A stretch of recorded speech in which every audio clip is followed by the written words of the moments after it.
Welcome sa Dries TV. Kung interesado ka sa ganitong news, huwag kalimutang isubscribe ang ating YouTube channel. Maraming salamat! Welcome back again sa ating YouTube channel mga kakimpaw, and sa update natin ito, ang pag-uusapan natin ay tungkol sa mga importanteng kaganapan kina Kim and syempre kay Paula Avellino.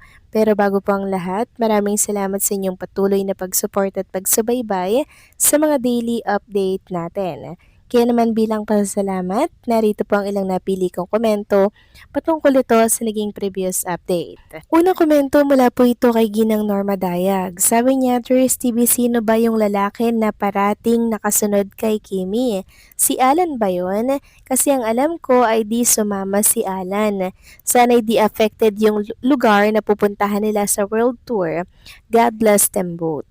Maraming salamat sa komento, Ginang Norma Dayag. Every time po nawala si Paula Avellino, kasama po ni Chinita Princess, dito po sa mga event niya, lagi niya pong kasama si Alan, ang bodyguard ni Paula Avellino, para i-make sure po mga kakimpaw na secure and safe si Chinita Princess sa kanyang mga event na pupuntahan. Tungkol naman po doon sa World Tour ni Kim and Paula Avellino mga kakimpaw, sabi ko nga po kanina sa previous update natin, kung hindi po titigil itong banggaan po or sagupaan ng USA and Iran mga kakimpaw, for sure makakansela or posible pong ma-postpone yung world tour ni Kim and Paulo, kasi syempre antayin po nilang matapos yun. Tapos mga kakimpaw, pag natapos yun, di ba, halimbawa tumagal, no? Pero wag naman sana. Ang dami pong maapektuhan syempre. 'Di ba? Yung iniwan po ng sagupaan na yon, syempre ang dami pong masisirang mga establishmento, 'di ba? So back to basic na naman ang mga bansa po na napuruhan, kung sino man pang mapuruhan dyan. Kaya hopefully mga kakimpaw ay ipag-pray natin ito nang sa ganun hindi po maapektuhan ang world tour ni Kim and Paolo Avellino. Sana matapos agad ito mga kakimpaw, kasi habang tumatagal, mas marami pong maaapektuhan, mas maraming posibleng mangyari. And syempre, damay po dun yung world tour ni Kim and Paulo. Kaya please lang ipag-pray natin at sama natin ito sa ating mga dalangin every night. So maraming salamat sa komento, Ginang Norma Daya. God bless po and mabuhay kayo. Samantalang next comment naman mula po kay Ginang Annalyn Hiccup. Sabi niya, good evening Ders, wag po tayong laging nasa mga bashers. Isipin po natin ang kanilang show. Wag pumatol sa mga inggitera at wag idikit ang pangalan ni Kim at Paulo kung kani-kaninong artista para lang pag-usapan sila.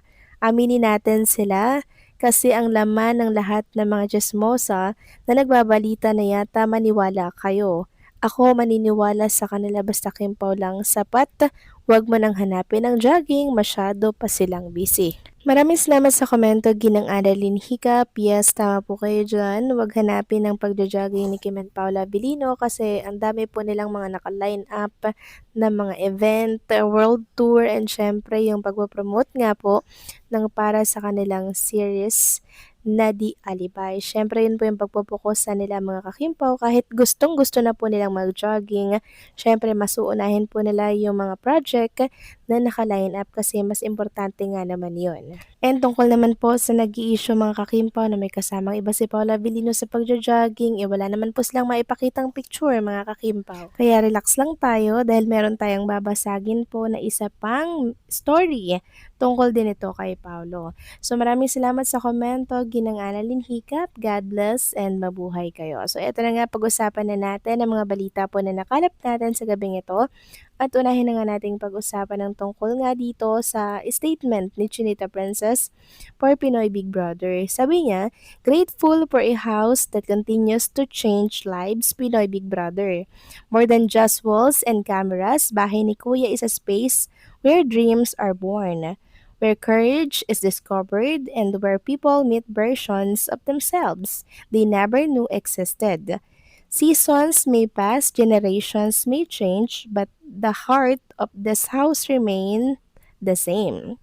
It listens, it teaches, It transforms through stories, through struggles, through victories. The magic continue to live on. Because inside this yellow house, hope will always have a home. Sobrang ganda po mga kakimpaw ng definition ni Chinita Princess para sa Pinoy Big Brother na kung saan siya ay nagsimula na mangarap at magkaroon po ng pangalan at naging way para po siya makilala and syempre sumikat bilang isang Kim Chiu. Kaya labos din po ang pasasalamat ni Chinita Princess sa Pinoy Big Brother na kung saan ay nagpabago po ng kanyang buhay.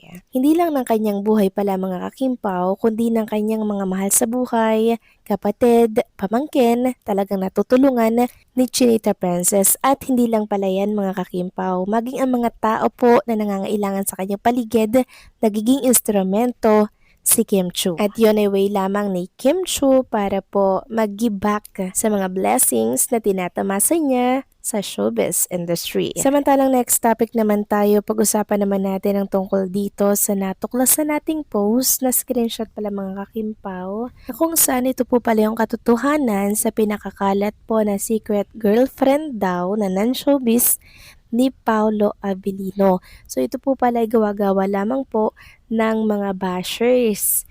Sabi nga po dito ni Rockstar, sabi niya, "BO-BO ka, pinagtatawanan tuloy tayo nitong mga kimpaw dahil sa kabobohan mo. Di ba sa atin-atin nga lang yan, dapat di nila malaman na pang-asar lang natin na may ibang GF si Paulo. Wala na dahil sa kabobohan mo, nagsaya na naman ang mga kulto." Si mga kakimpaw, palabas lang pala yung non-showbiz girlfriend ni Paula Avellino para po siraan si Paulo sa mga Kimpaw fans. Pero ang totoo, wala naman pala dahil gawa-gawa lang ito ng mga bashers ni Paulo para po pagtripan, para asarin, para inisin at mawalan kayo ng tiwala kay Paulo. At since nalaman nyo na po ang katotohanan, nagawa-gawa lamang yon ng mga bashers ni Paulo, sana naman po makampante at wag na po kayong magpapapaniwala sa mga nababasa ninyong fake news sa mundo ng social media. Sabi nga po ng isang account dito na nare-post ni Rockstar, yung mga bashers ng Kimpaw kung sino-sino na lang ang pinagbibintangan na non-showbiz girlfriend. Una si Ren, muntikan pa magdemanda yon. Ngayon naman si Mona Gonzalez. So yan, sobrang linaw po mga kakimpaw, nagawa-gawa lamang talaga yung non-showbiz girlfriend na yon for Paolo Avellino para po magalit kayo sa kanya. At as nga ang kamay sa mga naapektuhan dyan sa non-showbiz girlfriend ni Paolo Avellino mga kakimpaw. Kasi ito po ang katotohanan sa non-showbiz, gawa-gawa lamang ng mga bashers. So anong masasabi ninyo dito mga kakimpaw? Please comment down below. So paano hanggang dito na lamang po ang update natin. Maraming salamat sa patuloy na pagsuporta.